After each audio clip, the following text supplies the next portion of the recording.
Well, CBN Middle East Bureau Chief Chris Mitchell is with us.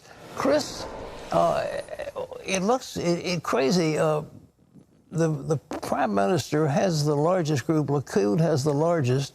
But did he go over the line pushing for that West Bank takeover?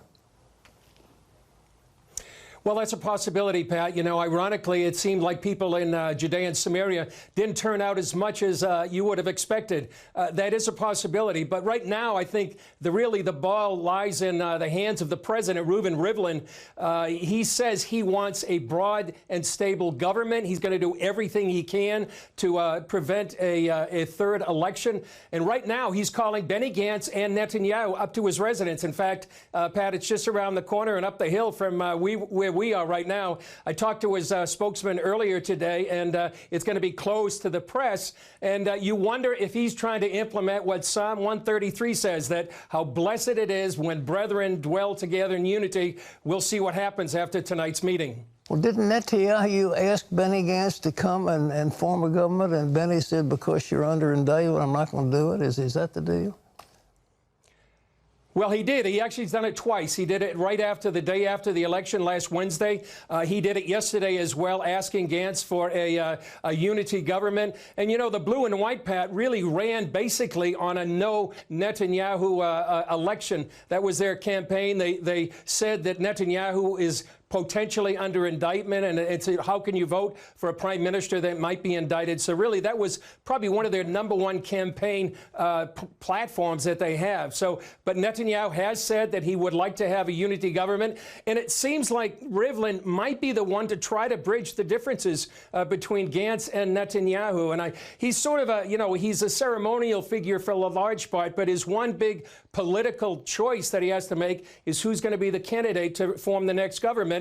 And we'll see if he's able to bridge the gap between the blue and white Likud, Gantz, and Netanyahu. Well, now, Lieberman wants a totally secular government. He doesn't want the Orthodox to have the preferences they now do.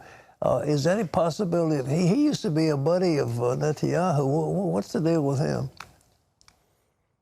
Well, actually, he was a buddy with Netanyahu. He was his defense minister. And if you look back to how this all got started, Pat, you have to go back to last November. He actually left the government. That led to the collapse of the government, why we had elections in April and why we're having elections right now, because he was the one that Netanyahu had to bring into, or wanted to bring into his government, but they couldn't bridge the divisions between Lieberman, who wants a secular Israel, and the religious parties. There was a bill about the Haredi. The ultra-Orthodox would have to serve in the military. They didn't want that signed. Lieberman did want it, and that was unable to bridge that divide. And, Pat, it also raises up something that's really one of the main divisions in Israeli society right now, is the division between the secular, that also is represented in the blue and white, Lieberman's party, and the religious, represented by Likud.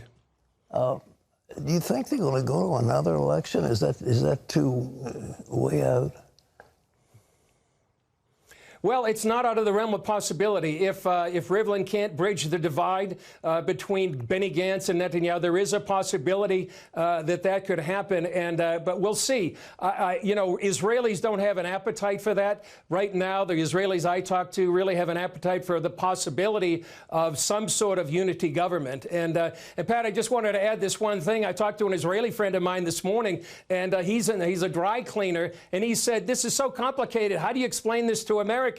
And he thinks this will work. You know, it's so complicated. In the United States, you have Republican and Democrat. Here in Israel, it's sort of like chocolate and vanilla ice cream. Here you have chocolate, vanilla, strawberry, pistachio, chocolate chip, and you try to make a sundae out of that, or as it will in this case, a coalition government. It's very difficult. And then when you add the politics and the personalities of Israeli politics, it really gets very complicated. That's, I think, why people really need to pray that somehow Israel will have a stable government going forward with all the threats facing Israel and the possibility of a regional war here in the region. Well, we'll take that as the ice cream sundae solution to the Israeli problem. Thank you, Chris. God bless you.